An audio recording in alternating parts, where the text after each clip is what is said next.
Ready? Ready? We'll start. Okay. Welcome, everyone. My name is Adam Schwartz. I'm the director of the John and Irwin Jacobs Technion Cornell Innovation Institute. I'm going to give you a presentation about the Institute, and then we're going to have a discussion with several people from the Institute that are over here. You'll see them as they will join me over here a little bit later, but we have one professor, one researcher that works with the same one professor, a postdoctoral person from our runway program, about which I'll talk a little bit, and we have Diane, a student who will join us in our first connected media program that will start in August. So Cornell Tech is the place you're at. It's a branch of Cornell University that appeared on the map as a result of a competition that New York City held to build something that will reinvigorate the tech scene in New York City, specifically in the high-tech direction. It's a partnership. The competition was won by a partnership between Technion, Israel Institute of Technology, and Cornell University. And Jacobs Institute is a part of it, and I'll describe what it is in a minute. This institute was made possible by John and Irwin Jacobs, who contributed about $133 million to establish this place. And its mission is to be an experimental place where we can try new directions in education, in research, and in engagement with the community, particularly in commercialization, but also in other respects. Everything is in response to New York City, so we're integrated with New York City in terms of our activities and in terms of connections. And I'll describe more of that as I go on. Cornell Tech is a new way of doing higher education, and it's intended to break at least two paradigms that exist throughout our higher education. The first one is the notion of a department. Departments, by definition, are stable things that are built to last for a very long time. As a result of that, they tend to be quite conservative, and they also do not have multidisciplinarity built into them, which is a problem in today's world where everything is connected to everything else. We are in a Google space, as you know, that was given to us by Google until we moved to Roosevelt Island in 2017. That's where the new campus will be built. And this is a non-traditional campus, again, in a way which corresponds to the model that we're trying to build. The second part which we're trying to change is the relations between university and the outside world. So everybody is familiar with the term ivory tower. This is exactly what we don't want to be. And we create a number of ways in which we interact with the outside world, both by being very applied, but also by deriving some of the issues we research from industry using our ongoing connections. Cornell Tech is very interested in promoting entrepreneurships, and we are exploring new ways to do that, both with our students, with our postdocs, and with our faculty members. So here's what this is going to look like in 2017. It's a very ambitious, very fast construction process. And I will not go into the details. Those of you that are interested, I can describe that a bit later. But some notions which are really important are, firstly, this is an open campus in the sense that the area is open to anyone that wants to come and walk in the park and look at what is going on. It has industry and commercialization involvement built in. The building you see on the right, not the tall one, is a building which is called the co-location building. It's going to host both academia, startups, and research laboratories for industries. It is very environmentally friendly. Actually, it's a platinum building in the standard classification. And the completed campus is going to be quite large, something like 2 million square feet. but it's going to be developed in phases until about 2025, by which time I'm not planning to be here, but that's a different story. So what is the part that is brought in by the Technion? I'm missing a picture. Here we go. So this is a story that I'm sure everyone here heard more than once. Technion was perceived both by New York City and by Cornell as a place that brings a lot of experience in entrepreneurships. I think the most striking fact is that about 70% of the graduates of Technion are involved in some way in startup companies. If you look at what happens in NASDAQ in terms of new companies, you'll find that Israel, with about 8 million people, is somewhere between number 3 and number 4 in terms of the number of companies. So it was very successful, and some of that spirit and some of that know-how of producing entrepreneurship we are trying to bring over here to Cornell Tech and to the Jacobs Institute. So here's my favorite picture of what the Jacobs Institute is about.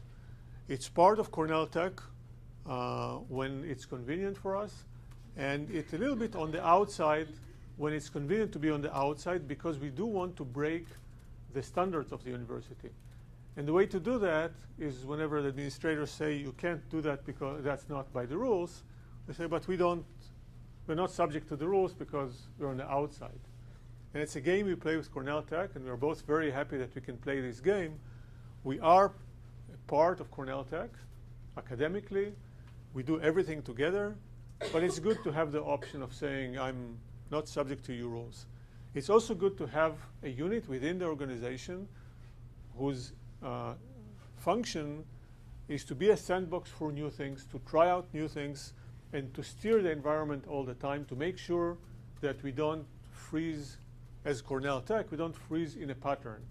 So this is the place that makes trouble, steers the bucket all the time, thinks out of the box, and whatever we come up which is good and useful and applicable is going to be copied by Cornell Tech, and later on Cornell, Technion, and probably everybody else, and I'll give you some examples. So one example is what we call the Runway Postdoctoral Program, and we'll have John to represent the program in a few minutes. It's a new model for people that have a great idea, have a PhD, so the idea is rooted in technology. It's not a little app that any kid can write. It's something much deeper than that.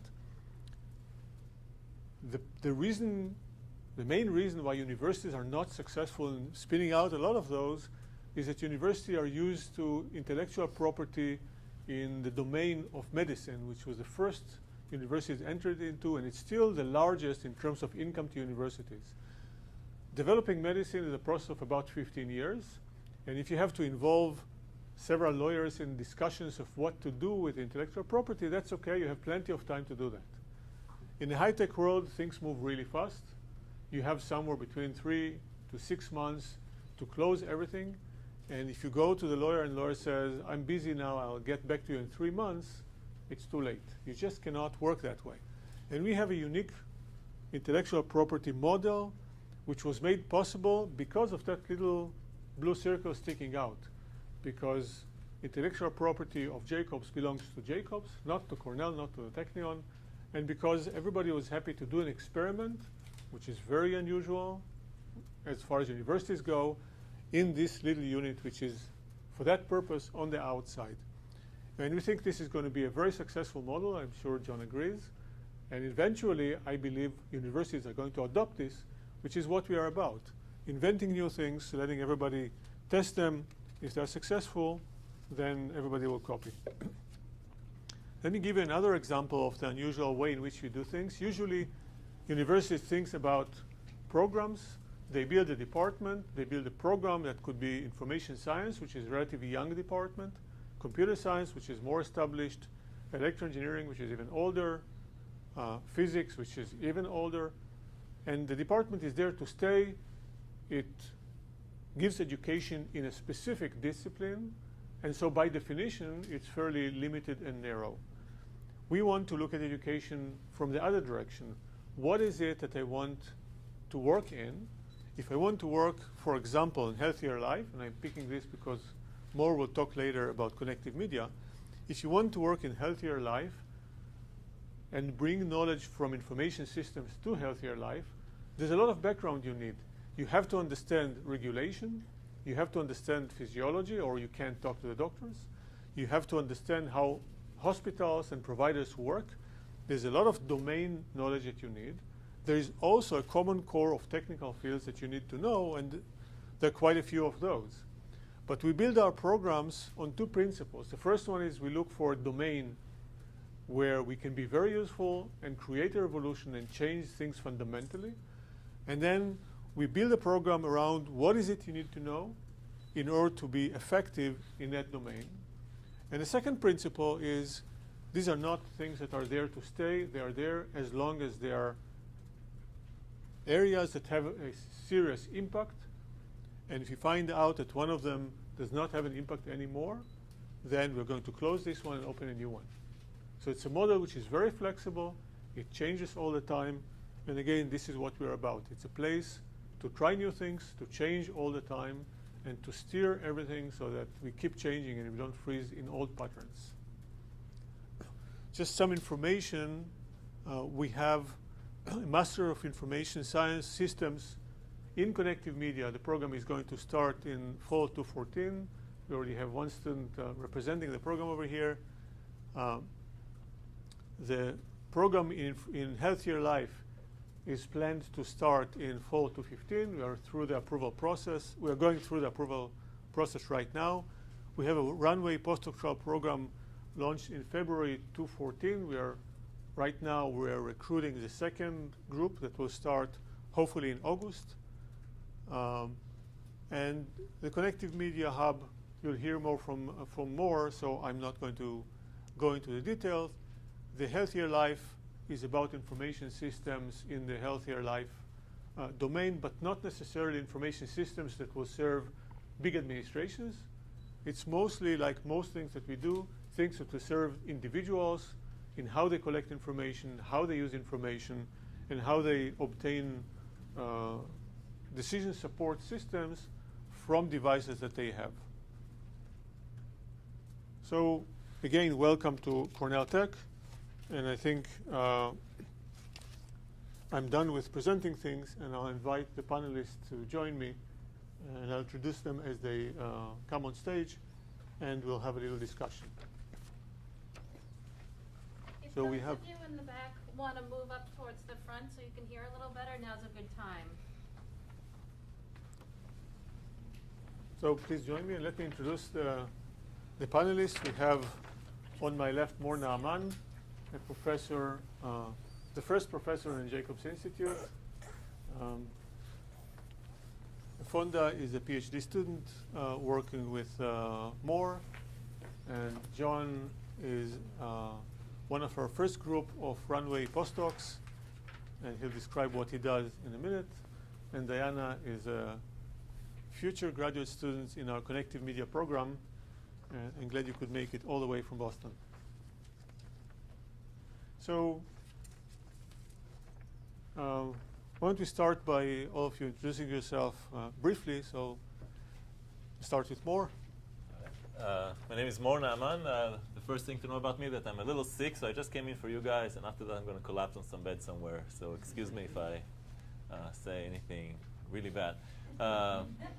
The second thing to know that I used to play professional basketball. That was my previous career. Then I got my PhD in computer science at Stanford University at the InfoLab, the same group that Larry and Sergey came out of.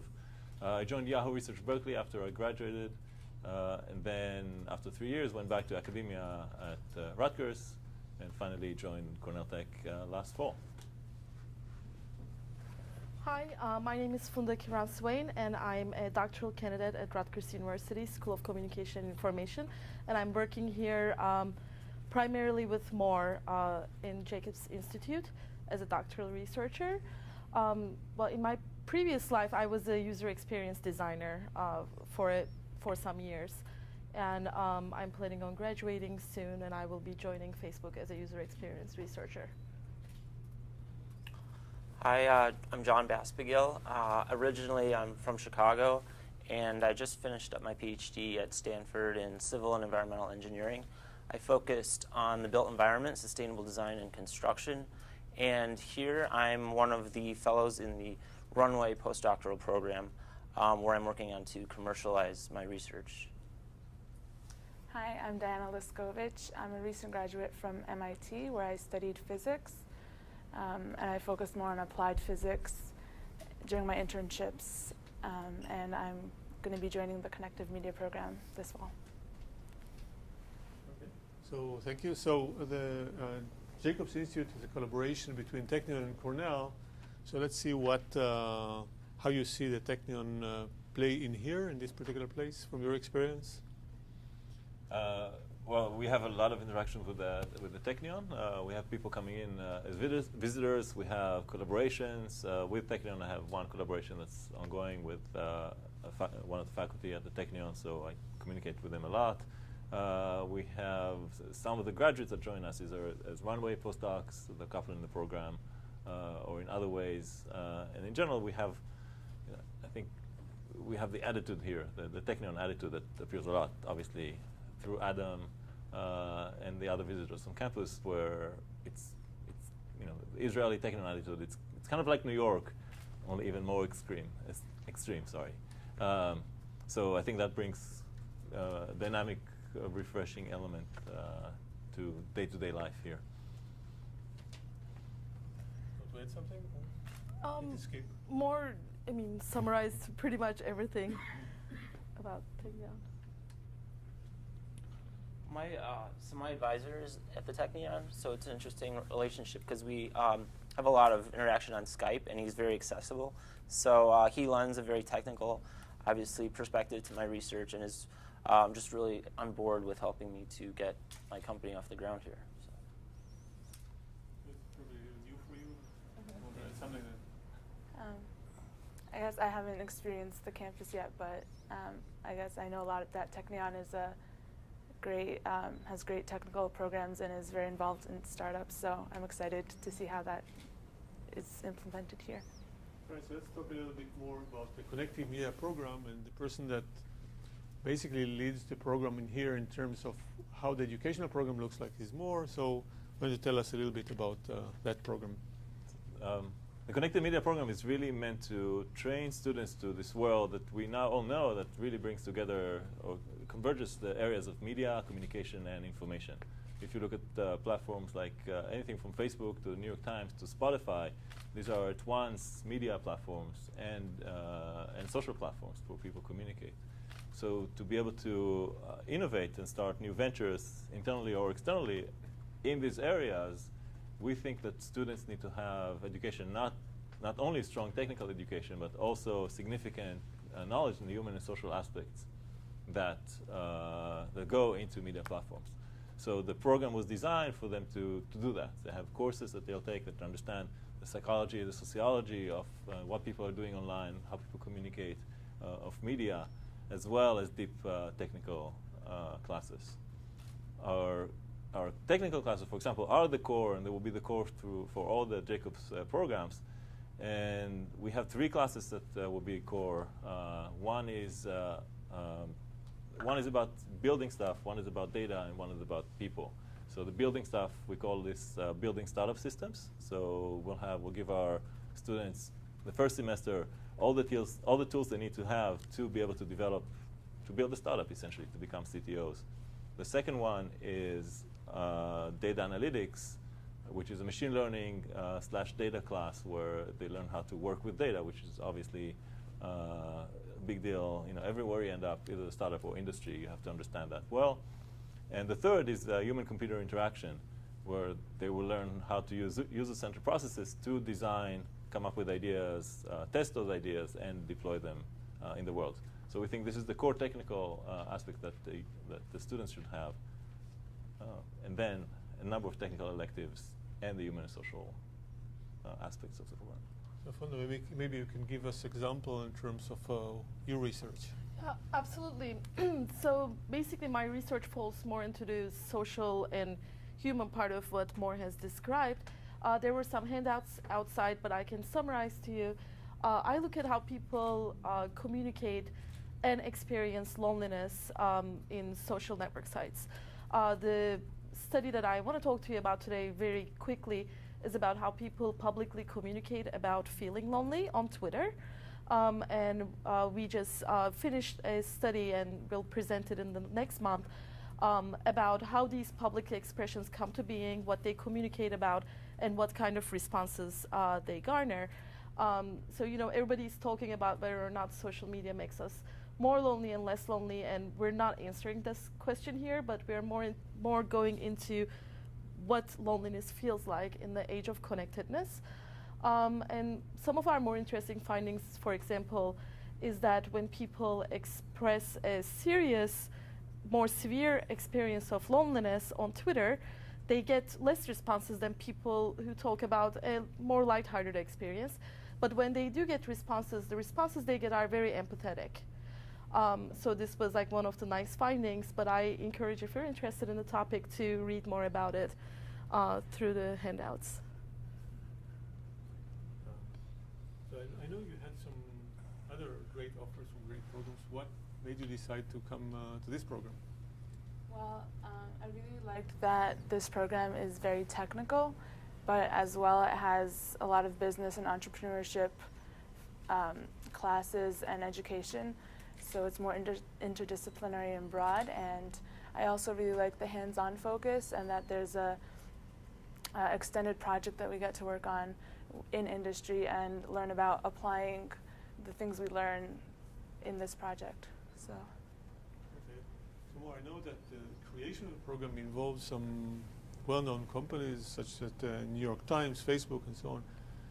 How were they involved in the creation, and how do you see them being involved in the future? So we wanted.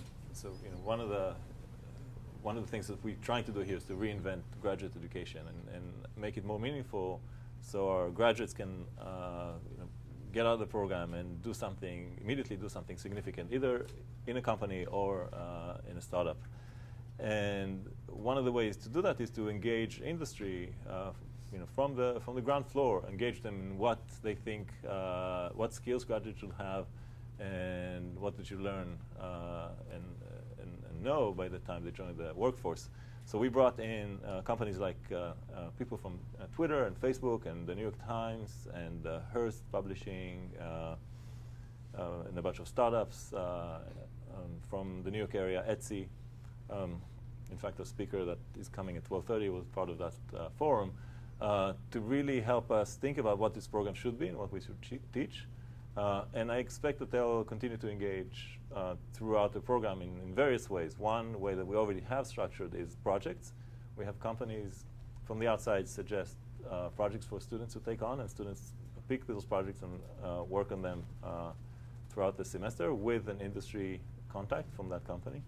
The other way is co-teaching or even teaching courses. So even with individual courses here, for example, the Building Startup Systems course, our faculty, Serge, who's leading the course, has been engaging with multiple engineers from various companies, big and small, because we kind of know what needs to be there, but we don't know as well as the industry people what they think are the skills that people need today. So you already described what the students will learn. Can you say a little bit more about the projects? What kind of projects you envision? So we have two kinds of projects in the connected media curriculum. One is the company project, and the other is the startup project. And students can pick to do either one or just a startup project, either both or just a startup project. In the startup project, they'll spend a full half of their second year basically producing their startup. And one of the things that we do here at Cornell Tech is the studio culture, where students are, from the beginning of the program, are learning to not only write code, but also present their ideas, pitch their ideas, and communicate their ideas to others. So they just get a lot of feedback. They get refined through the semester, or they get built through the semester, or in that case, through the year. So we expect that in these projects, students will be able, on graduation day, to pretty much launch a startup into the world if they want to do that. So how do you see the impact that they will have on the outside world? I think our students will be very well positioned to start new ventures when they end, because they'll know. One of the things, as Diana mentioned, the business education that they'll have and the opportunities they'll have on a regular basis on campus will help them start their ventures much more smoothly and easily than it happens in other places. They'll have the networks, they'll have the connections, they'll have feedback, they'll have VCs and angels coming in throughout the year to critique, give them advice, and introduce them to important people. All those tools will help them, be ready as a graduate, sometimes even before. So what do you expect you will do with the degree when you graduate? I'm hoping to, I guess, use the technical skills I gain and use it to understand more about connected media and have an impact on the way people interact with media and make decisions, and use the technology in a very applied way in connected media. Okay. So John, maybe as a representative of the Runway program, can you tell us, it's a very new program, I think there's nothing like it anywhere else. Can you tell us a little bit about what actually happens, what you do during a day, what activities you're involved in? Sure. Well, I guess there's no typical day in the program. It's quite unique. It's, as Adam mentioned, it's the first and only program of its kind that really leverages doctoral research in a way to commercialize that research. So we're kind of like an incubator, and yet we have the experience that we're building on over our PhD careers. And yeah, so as far as the daily, I mean, it's just a whirlwind, a constant interaction with venture capitalists, industry professionals, angel investors, other entrepreneurs, all trying to help us into creating successful companies. So yeah, it's just exciting. Everything's different every day. What is your project about? As I mentioned, my background is the built environment, and what I'm doing is creating an application that better enables architects and real estate developers to understand the carbon and cost implications of the design decisions that they make very early on. So right now there's a lot of problems with the built environment in terms of how to integrate sustainability, and I'm trying to do that in a more streamlined way, in a very simple and intuitive way to more quantitatively engage architects in that process. Well, since we're in New York City, let's conclude this part by asking each one of you to say what the city means in the context of what you're doing. Wow. Yes, the city means everything to us. I think the location here in New York is critical for a number of reasons. One, our dean likes to say that for any topic X, there are many people who deeply care about X in New York City. And that's great to start any kind of new venture. You have the critical mass to be able to launch and test many of your ideas right here. The second is that New York City is a media and well, it's capital of many different industries: the finance, the media. There's health here. There is fashion here. There are many different industries that operate, and we are engaging with. One of the reasons that or one of the benefits of having programs that are concentrated around ideas rather than disciplines, is that we can make more direct impact in those industries. So with connected media, I'm assuming we'll interact a lot with the media industry here in New York. We'll get a lot of feedback. We'll get a lot of exchange. People coming to the program, people leaving the program and going to work with for those companies. So that's a lot more immediate when we have them here locally. And then also in connected media in particular, we enjoy the fact that New York is the media town in social media where my research is. We can kind of invent the future a little bit by taking New York as a laboratory where things are already kind of in the future a few years ahead of anywhere else, and building systems that work for New York and may not yet work in other places but will in a few years. So one example, we work on a project. If you look outside afterwards, you'll see our CityBeat project, where we're visualizing real-time social media that's shared in New York City to give journalists an idea of what's going on. So this system was just deployed at BuzzFeed and some other local media organizations, and but then it helps them see what's going on in the city and understand what's breaking, what's new. Now this can only pretty much happen in New York right now. There's not enough media anywhere else, but New York being the center of technology and center of media as it is, we can use that to make an impact. Yeah, I was thinking about this, and you know, I just told you guys that I study social isolation and loneliness, and actually, like the earliest research on loneliness and social isolation came from New York City, and some of them from LA. Both are not isolated places, but so there's like a history of that kind of work in the city, but also I'm coming from more of a theoretical and not system-oriented points in the connective media. For me, it's just really amazing to be here because some of the world's best social scientists live and work here, and you know, as students in connective media or researchers in connective media who are more interested in social science, it's really easy to get in contact with people and know what's happening in those fields with relative ease in all the wonderful universities surrounding us and in Cornell.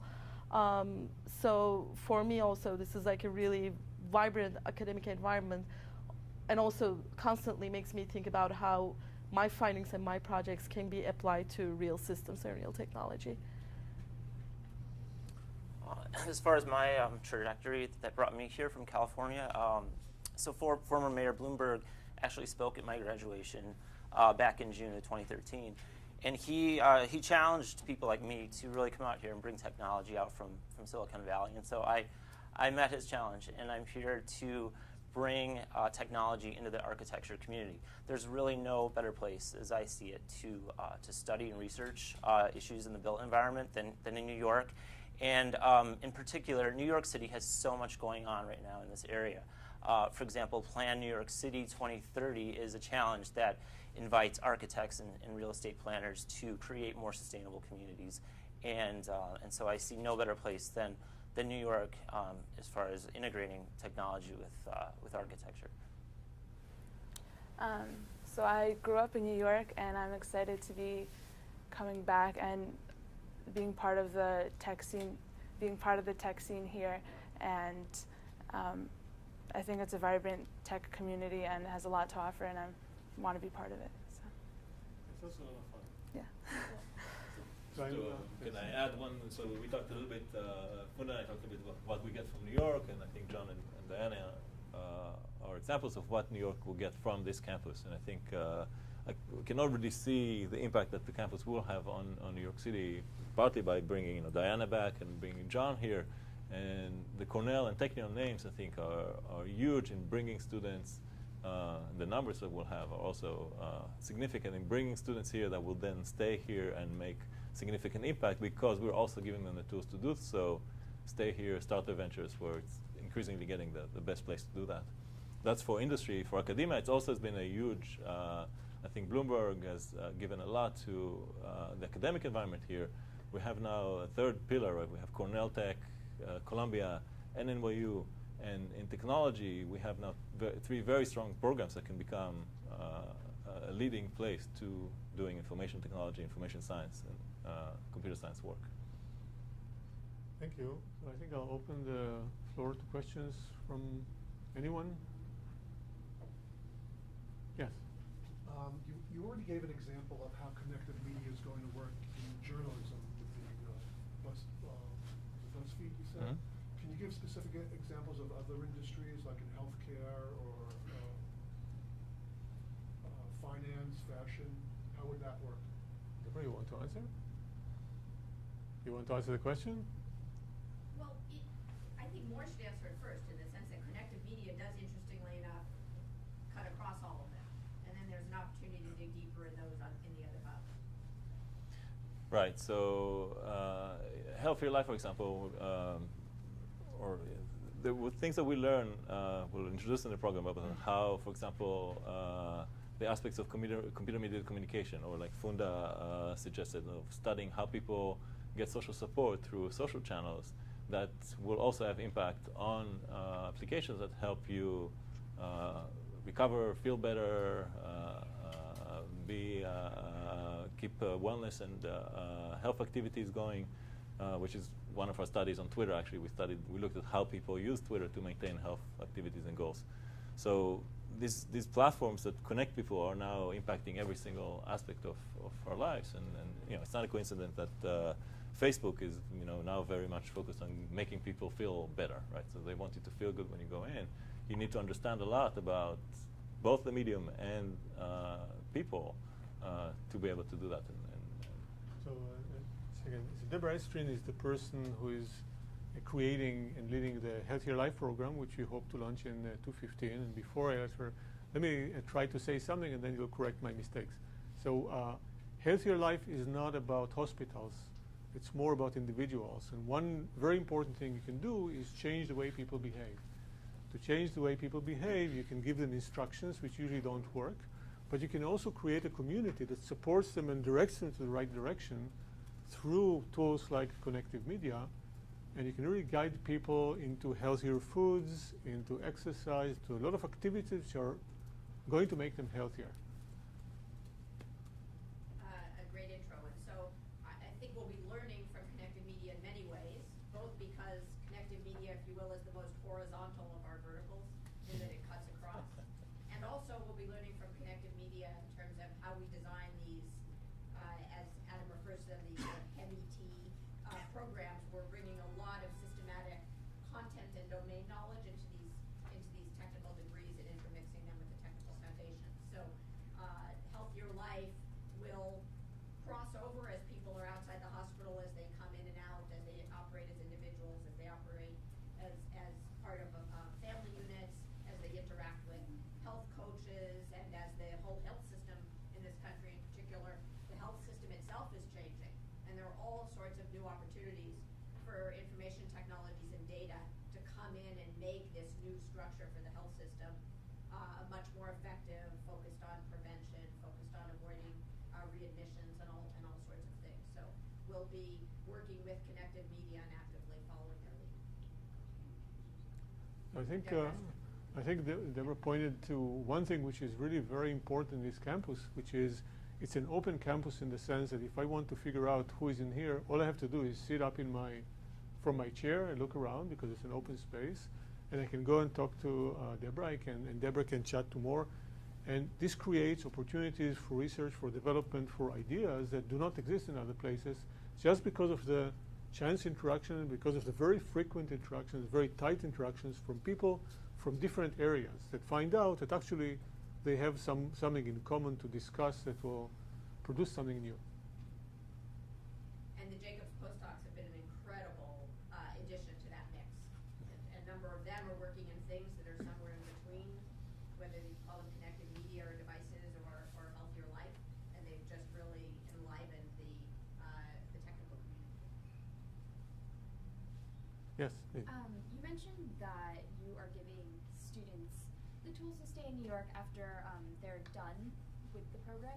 Can you kind of elaborate on that a little bit? What kind of incentives or tools are you giving these students to make sure they don't go off to California after they graduate?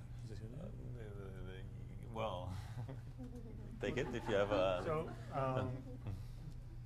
let me take as an example the Healthier Life, because I think it's the most striking example. One of the key points that we've discovered when we did the brainstorming with people from industry is, in fact, there is a huge gap between people from information technologies and people from health industries, in the sense that they just don't talk the same language.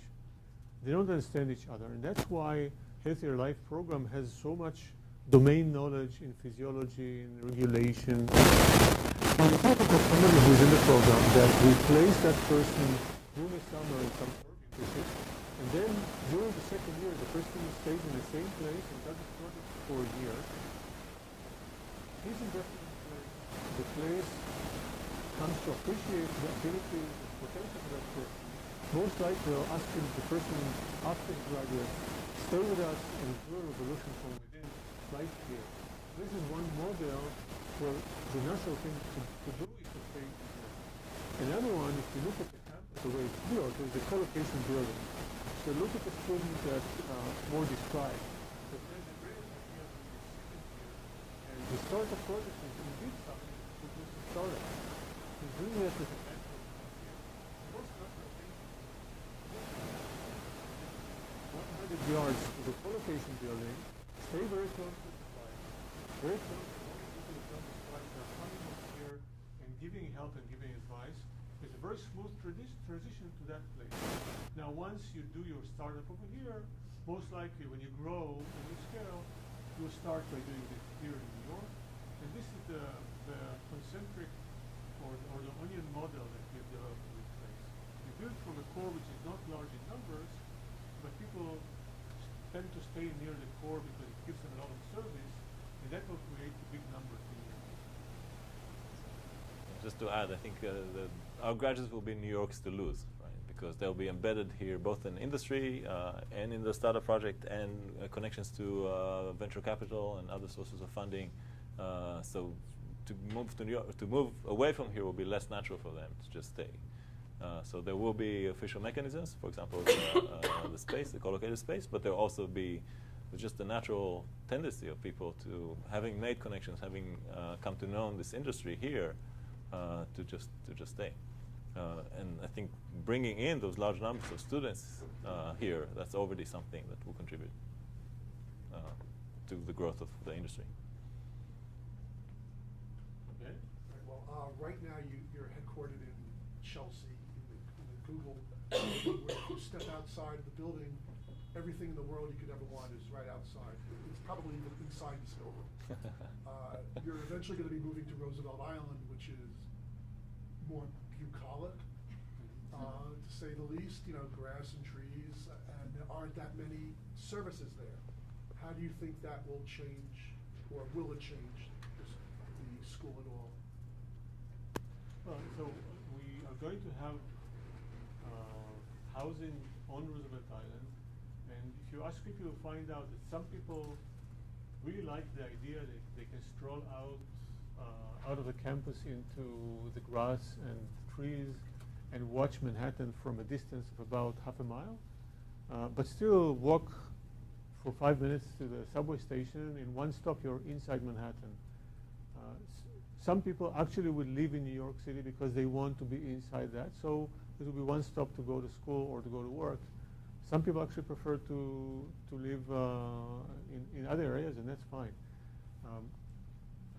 We do hope that there will be multiple ways to get from Manhattan to the island. One of my dreams is to get permission from the city to build an elevator from the island to the bridge, so you can walk to Manhattan. I think it would be absolutely wonderful. And we're trying to push that direction, and maybe with your support, we'll convince them that's a great idea. You could put your bicycle in the elevator and ride to Manhattan. So I think it's going to be closer than you think. But also some people would live in Manhattan and just take one stop of the subway to get to Roosevelt Island. I think the island will give us the best of both worlds, and I think it's fortunate that we start here and we can make all the connections to the industry and people around us, whether it's Google or Microsoft or Facebook or other Cornell Panel and other organizations that are close. But once those connections are formed, I think we'll be in great shape to move to the island where we both have some peace and quiet if we need, not to walk around campus stroking our chins. But on the other hand, be able to jump on the subway and be in Union Square in 15 minutes. I think a lot of people here on campus, in fact, use the subway to get over here. There are some people who walk, but I think the distance they walk is about the same as walking to Roosevelt Island. So it's not that different. It's a little different psychologically, but from a practical point of view, the difference is not that large. So I agree with Moore that we're actually going to enjoy both sides of these aspects. Yes.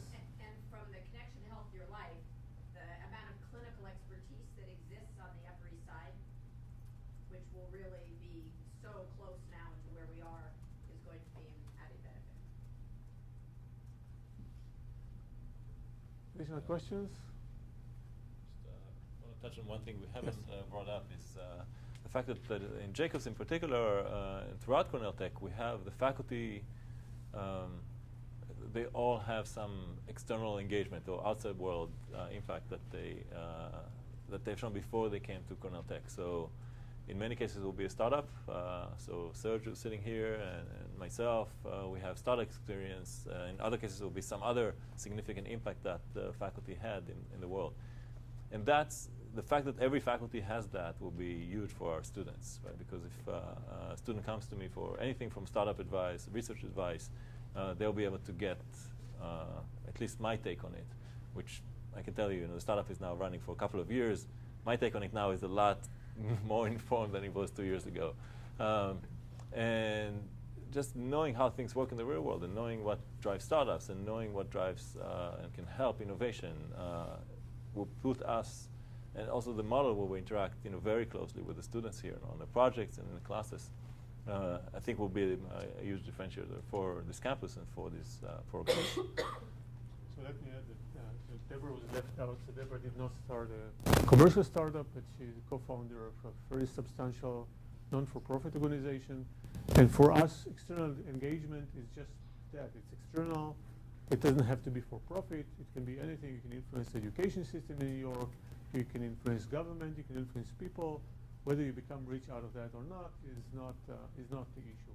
But it's a community we are building here of people that want to be engaged, and therefore they have the tools to educate students who will be engaged and will be leveraged in the technology.